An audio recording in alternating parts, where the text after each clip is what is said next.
ฮัลโหลนี่ฮาว大家好อืมมื้อนี้สิมาสอนคำศัพท์บอกหักเป็นภาษาจีนเฮาควรสิเว้าจั่งใดเป็นภาษาจีนอีกอย่างเป็นภาษาจีนแต่ว่าเป็นภาษาตัวเลขอีก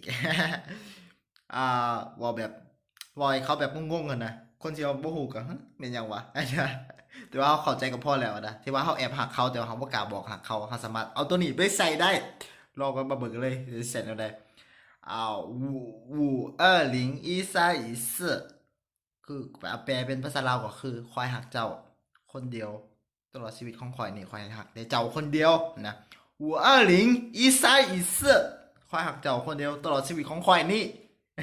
一辈子我的一辈子只爱你一个人คนจะคนจะบอกอย่างนี้เป็นภาษาตัวเลขก็คือ